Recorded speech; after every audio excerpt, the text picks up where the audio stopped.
Diary ഇപ്പോഴും ഉണ്ട് സാക്ഷി.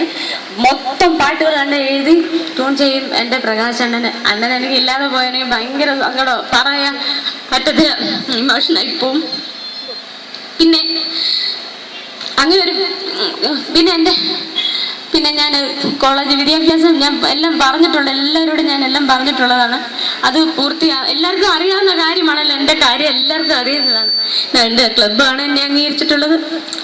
പിന്നെ അരൂർ സദാശിവൻ സാറിൻ്റെ മകന് അണ്ണൻ വന്നിട്ടുണ്ട്, ശ്രീലാലണ്ണന്, പിന്നെ വേണിച്ചേട്ടന്, പിന്നെ ശ്രീലാലണ്ണന് കണ്ണൻ പിന്നെ മോൻ പിന്നെ കുറേ എന്നെ സപ്പോർട്ട് ചെയ്തിട്ടുള്ളതാണ് ശ്രീലാലണ്ണന്. അണ്ണൻ്റെ കുറേ കുട്ടിക്കാലത്ത് കുറേ പ്രോഗ്രാമുകൾ ചെണ്ടലെ വീട്ടിൽ വന്ന് ക്ഷണിക്കുമായിരുന്നു, കുറേ പ്രോഗ്രാം. പിന്നെ ഇനി എൻ്റെ നാട്ടുകാർ എൻ്റെ കൂടെ എന്നെ കാണുമ്പോൾ എല്ലാം എനിക്ക് എപ്പോഴും ഓർമ്മയുള്ള ഒരു കാര്യമുണ്ട്. നമ്മുടെ മീൻ ബിസിനസ് ചെയ്യുന്ന ഒരു ചേട്ടൻ അണ്ണനുണ്ട്, അണ്ണൻ്റെ പെങ്ങളാണ്, എനിക്ക് പേരറിയത്തില്ല. ഒരു ദിവസം ഞാൻ അടൂർ വന്നപ്പോൾ, നമ്മുടെ അനുഭവം പറയാതിരിക്കാൻ നിവൃത്തിയില്ല, അടൂർ വന്നപ്പോൾ ഞാൻ ബസ്സിൽ ഇങ്ങനെ ഇറങ്ങി, കൃഷ്ണാമ്പലത്തിൻ്റെ ഫ്രണ്ടിൽ ബസ്സിൽ ഇറങ്ങി, ബസ്സിൽ കയറാൻ തുടങ്ങിയാണ് വടശ്ശേരിക്ക് പോകുന്ന സമയം. അപ്പം അക്ക ചന്തയിൽ കച്ചവടം ചെയ്ത് കഴിഞ്ഞിട്ട് തിരിച്ച് വരുന്ന സമയമാണ്. അക്ക എന്നോട് പറയുന്നത്, മോളെ അവിടെ നിൽക്കുക. അപ്പൊ എനിക്ക് ഈ ബസ്സിൽ കയറണം, ഞാൻ ഇങ്ങോട്ട് കയറാൻ തുടങ്ങുന്ന ചേച്ചി അല്ലേ, അക്ക എന്നെ അവിടെ പിടിച്ചു നിർത്തി. മോളെ നീ അവിടെ നിൽക്കി, നീ എൻ്റെ ഐഡിയ സ്റ്റാസികളിലൊക്കെ പോവാത്ത വെച്ചാൽ നിന്റെ കാര്യം ഞങ്ങൾ എപ്പോഴും പറയും മോളെ എന്നും പറഞ്ഞുകൊണ്ട് ഞാൻ പിന്നെ കയറിയില്ല. ഞാൻ പിന്നെ ഇറങ്ങി നിന്നതില്ല, നമ്മുടെ സാഹചര്യമൊക്കെ അറിയത്തില്ലൊക്കെ, എനിക്കത് പറ്റി വന്നില്ലൊക്കെ എന്നൊക്കെ പറഞ്ഞു. അത് ഞാൻ എപ്പോഴും ഓർക്കുന്ന ഒരു കാര്യമാണ്.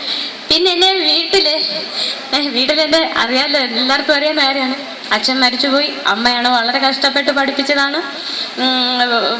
അമ്മയാണ് എൻ്റെ അമ്മയാണ് ഇരിക്കുന്നത്, എല്ലാവർക്കും അറിയാവുന്ന കാര്യമാണ്. വെല്ലിച്ചേരി അപ്പച്ചിയുടെ മോള്, സഹോദരങ്ങളെല്ലാം വന്നിട്ടുണ്ട്. എൻ്റെ അപ്പച്ചിയുടെ മോള് നിൽക്കുന്ന ചേച്ചി. അപ്പൊ ഇതെല്ലാം എല്ലാവരും ഓരോ മുഖങ്ങൾ എനിക്കറിയാം. പിന്നെ സഹോദരങ്ങളുടെ കാര്യം പറഞ്ഞിട്ട്, മൂത്ത ചേച്ചി ചന്ദ്രമതി ചേച്ചിയുടെ ഭയങ്കര ആഗ്രഹം. പിന്നെ മൂത്ത ചേട്ടനുണ്ട്, രാജൻ ചേട്ടനാണ്, ചെങ്ങമനാടാണ് താമസിക്കുന്നത്. ചേച്ചി ചന്ദ്രമതി ചേച്ചി വന്നിട്ടുണ്ട്. ചേച്ചി മോള് അനീഷ് ചേട്ടന് അച്ഛൻ്റെ സ്ഥാനത്ത് നിന്നാണ് ചേച്ചി അമ്മയുടെ അമ്മയ്ക്ക് പ്രായമുള്ളതാണ് അമ്മ. അപ്പൊ ചേച്ചിയാണ് എൻ്റെ കാര്യങ്ങളെല്ലാം നോക്കിയിട്ടുള്ളത്. ഈ നിമിഷം വരെ എൻ്റെ കാര്യങ്ങൾ നോക്കുന്ന എൻ്റെ ചേച്ചിയാണ് അമ്മയുടെ സ്ഥാനത്ത് നിന്ന്. അപ്പൊ ചേച്ചി വളരെ ഭയങ്കര ആഗ്രഹമായിരുന്നു എനിക്ക് സിനിമ ഫീൽഡ് എന്ന് വെച്ചാൽ നമ്മുടെ സ്വപ്നമാണ്. ഒരു പാട്ട് കാസറ്റ് പാടണം എന്നുള്ള, അല്ലെങ്കിൽ പ്രോഗ്രാമിനാണെങ്കിലും പോകണമെന്ന് ഭയങ്കര ആഗ്രഹമുള്ള വ്യക്തിയാണ് ചേച്ചി, അനീഷ് മക്കള്. അവർ വളരെ സപ്പോർട്ടാണ്. പിന്നെ രണ്ടാമത് എൻ്റെ ചേട്ടന് മാങ്ങള മുരളിയണ്ണന് പോലീസ് എല്ലാവർക്കും അറിയാതെ ഞാൻ പിന്നെ എടുത്തു പറയേണ്ട ബീന ചേച്ചി മക്കള് അഖില്, പിന്നെ സൗദ ചേച്ചി ഇവിടെ ഇല്ല, കൈപ്പട്ടൂരാണ് ചേച്ചി. ചേട്ടൻ സൂര്യമാളും മക്കള്. പിന്നെ ജയചന്ദ്രൻ നമ്മുടെ മുരളിയണ്ണനും ആക്റ്റീവായിരുന്നു നവജ്യോതിയിൽ. അണ്ണൻ ഇവിടെ ഇല്ല, ജയചന്ദ്രനെ ഏറ്റവും ഇളയുള്ള അണ്ണൻ ഗൾഫിലാണ്. അണ്ണനും വൈഫ് പത്മ ജയചന്ദ്രന്, മോൻ അപ്പു, എടുത്ത് പറയണം അതിനുവേണ്ടി എൻ്റെ ഒരു അപ്പു നന്ദു. പിന്നെ ഏറ്റവും ലാസ്റ്റാണ് ഞാൻ. എനിക്കൊരു മോനെ ശ്രീഹരി 3.5 വയസ്സ് കണ്ടിട്ടുണ്ട് കഴിഞ്ഞ. പിന്നെ എൻ്റെ ഭർത്താവ് വന്നിട്ടുണ്ട്, രഘുനാഥ്. പിന്നെ എൻ്റെ ബന്ധുക്കളെ എടുത്ത് പറയണം, എൻ്റെ അപ്പച്ചിയുടെ മോനെ മുരളിയണ്ണന് വളരെ ഭയങ്കര പ്രോത്സാഹനം, ഗൾഫിലാണ്, പ്രോത്സാഹനമാണ്. കുട്ടിക്കാലത്ത് എനിക്ക് കാസറ്റ് ഇട്ട് പാട്ട് കേൾക്കാനുള്ള സൗകര്യമില്ലായിരുന്നു. ആ സമയത്തിൽ അണ്ണനാണ് മോളെ പാട്ട് പഠിക്കണം എന്ന് പറഞ്ഞ് ടേപ്പ് പ്രത്യേകം കൊണ്ടുവച്ച് അണ്ണൻ എനിക്ക് കുറേ പാട്ടുകൾ ഇങ്ങനെ റെക്കോർഡ് ചെയ്തുകൊണ്ടേ പഠിപ്പിക്കുമായിരുന്നു. അതൊന്നും എനിക്ക് പണ്ടത്തെ കാര്യമാണ്. എൻ്റെ കുട്ടിക്കാലത്ത് അണ്ണൻ എന്നെ പഠിപ്പിക്കുമായിരുന്നു, അത് ഞാൻ പഠിച്ചു. പിന്നെ അണ്ണൻ ഗൾഫ് നാടുകളിലേക്ക് എൻ്റെ കാസറ്റ് പ്രത്യേകം കുട്ടികളെ കൊണ്ട്, സൗമ്യ, രമ്യ, അമ്മ, ഇവളുമാരാണ് കൂടുതലും. സത്യം പറഞ്ഞ അവളുമാരാണ് എന്നെ ഇപ്പം ഈ പാട്ട് ഇപ്പം നിലനിർത്തിക്കൊണ്ടിരിക്കുന്നത്. ഇപ്പം വീട്ടിൽ വരുമ്പോൾ അവളുമാരാണ് പാടുകുഞ്ഞൊക്കെ എന്ന് പറഞ്ഞിട്ട് അതുകൊണ്ടാണ് അത് മറക്കാതിരിക്കാൻ പറ്റില്ല. അതുകൊണ്ടാണ് എൻ്റെ പാട്ട് ഇപ്പം നിൽക്കുന്നത്. പിന്നെ ചേട്ടൻ റെക്കോർഡ് ചെയ്തുകൊണ്ടുപോകും, ചേച്ചി സുലാൻ ചേച്ചി. പിന്നെ അതിനുശേഷം എൻ്റെ വെല്ലിച്ചൻ്റെ മക്കളുണ്ട്, എൻ്റെ സുഹൃത്തുക്കളാണ് മിനി, ബിന്ദു, അവളും രണ്ടുപേരും ഇവിടെ ഇപ്പുണ്ട്, മക്കളുണ്ട്. പിന്നെ എൻ്റെ വെല്ലിച്ചൻ്റെ മോളാണ് രമണി ചേച്ചി, അമ്പിളി ചേച്ചി വന്നിട്ടുണ്ട്. രമണി ചേച്ചിക്ക് ഭയങ്കര ആഗ്രഹമായിരുന്നു കേട്ടോ, ഇപ്പം ഇവിടെ വെച്ചു കണ്ട് മോളെ ഒരു നല്ലൊരു ഗാനമേള ട്രൂപ്പ് ഇവിടെ വന്നെന്ന് വെച്ചു. അയ്യോ മോളെ ഒരു പാട്ടൊന്ന് കേടി പാടിയേക്കണേടി, അവര് പാട്ട് പാടി, നിന്റെ പാട്ട് കേൾക്കാൻ ബോധി കൊണ്ടാണ്. അപ്പൊ എന്റെ സുഹൃത്ത് ഷീജയുണ്ട്. അപ്പം എല്ലാം എടുത്ത് പറയത്തന്നെ ക്ഷമിക്കണം ചേച്ചി. അപ്പൊ അങ്ങനെ അന്നല്ല ചേച്ചി, ഇവരെല്ലാരും അക്കച്ചി എല്ലാരും വന്നിട്ടുണ്ട്. അപ്പം വളരെ സന്തോഷം. പിന്നെ ഇനി എന്റെ ഈ സംഭവം നമ്മുടെ ഈ യൂട്യൂബിലേക്ക് വന്ന് ആ സംഭവം ഒന്ന് പറഞ്ഞേക്കാം. എൻ്റെ അനുജന്, ഹസ്ബൻഡിന്റെ അപ്പച്ചിയുടെ മോൻ ദർശൻ എന്നാണ് അവന്റെ പേര്, എറണാകുളം അനിമേഷൻ വർക്ക് ചെയ്തു. അവന് ചേച്ചി ഞാൻ ഒരു ഈ ഓണമല്ല, കഴിഞ്ഞ 2012 ഓണത്തിന് വീട്ടിൽ വരികയും അവിടെ വെച്ച് അവന്റെ മൊബൈലിലേക്ക് ക്യാമറ ഫീഡ് ചെയ്യുമായിരുന്നു. അവൻ ചേച്ചി ഞാൻ റെക്കോർഡ് ചെയ്യട്ടെ എന്ന് പറഞ്ഞു. ഞാൻ ആ വീട്ടിൽ നിന്ന് വേഷത്തിൽ തന്നെ റെക്കോർഡ് ചെയ്തു. കണ്ട ഭർത്താവും മോനും എല്ലാം ഉണ്ട്. അങ്ങനെ ആ പാട്ട് റെക്കോർഡ് ചെയ്ത് അവൻ ഫേസ്ബുക്കിലിട്ടു.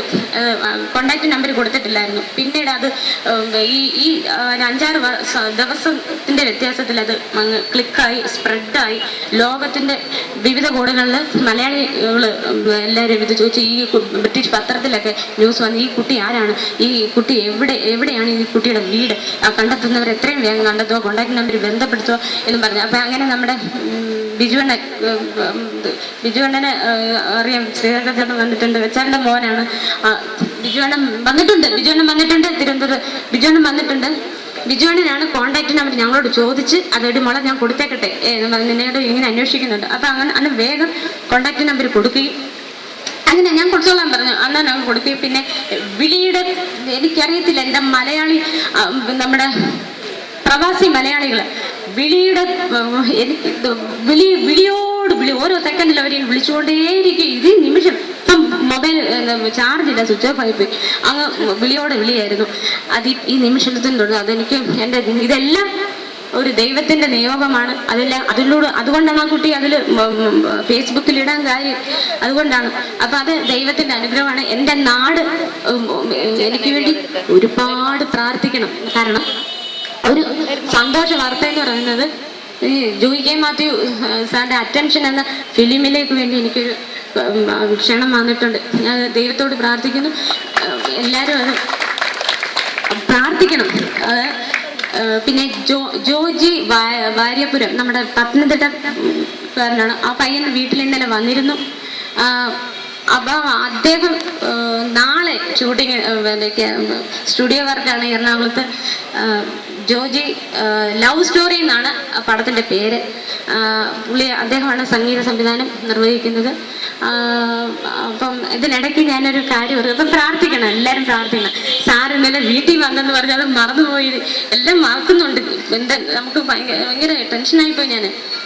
സാറ് വീട്ടിൽ വന്ന് ഇവിടെ വന്നിട്ട് സാറ് കുമ്പളാമ്പയ്യ വരുവാന്ന് പറഞ്ഞാൽ എന്ത് റിസ്ക് എടുത്താ സാറ് വന്ന്.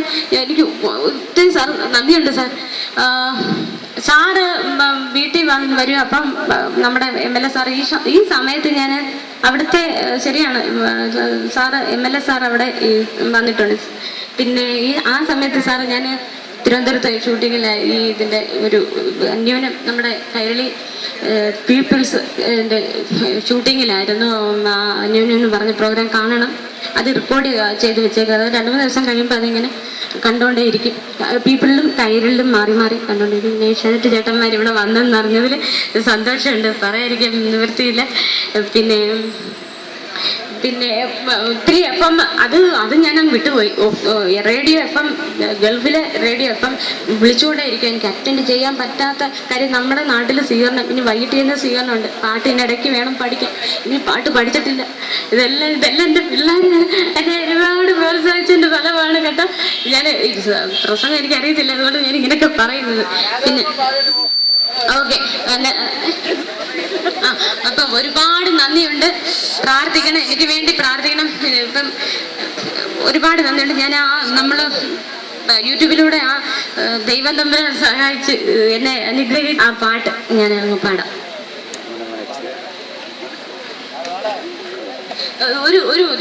ഒരു സന്തോഷം കൂടെ അറിയിക്കണം. ചിത്ര ചേച്ചി എന്നെ വിളിച്ച്, ഞാൻ ജഗദീശനോട് നന്ദി പറയുന്നു. ചിത്ര ചേച്ചി എന്നെ വിളിച്ചതിൽ സ്വപ്നം കാണുന്ന ഒരു കാര്യമായിരുന്നു എന്റെ ചിത്ര ചേച്ചി എന്നെ വിളിക്കണത്. ഞാൻ കരഞ്ഞു പോയി സത്യം.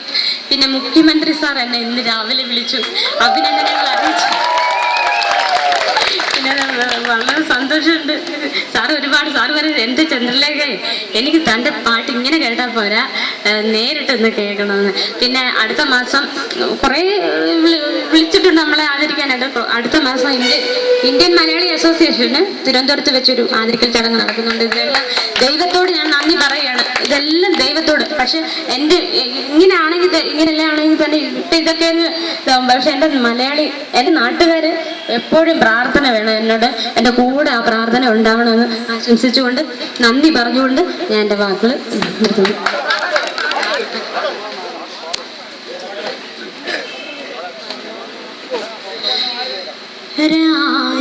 രാജഹംസമേ മഴവിൽ കൂടി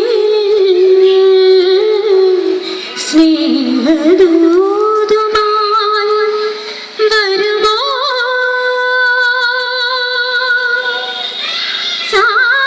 സാഗരങ്ങളെ മറുവാക്കുമിടുമോ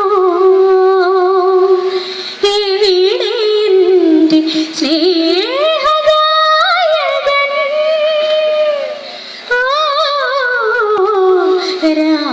രാജഹംസമേ ഹൃദയരേഖ പോലെ ഞാൻ എഴുതിയ നൊമ്പരം നിറമിഴിയോടെ കണ്ടുവോ തോഴൻ ഹൃദയരേഖ പോലെ ഞാൻ എഴുതിയ നൊമ്പരം നിറമിഴിയോടെ കണ്ടുവോ എൻ്റെ ആത്മരാഗം കേട്ടു നിന്നുവോ വരുമെന്നൊരു കുറിമാനം തന്നുവോ നാഥൻ വരുമോ പറയൂ രാജഹംസമേ മഴവിൽ കൂടി സ്നേഹദൂതുമായി വരുമോ എൻ്റെ സ്നേഹവാനവും ജീവനഗാനവും ബന്ധനമാകുമെങ്കിലും നിന്നിൽ എൻ്റെ സ്നേഹവാനവും ജീവനഗാനവും ബന്ധനമാകുമെങ്കിലും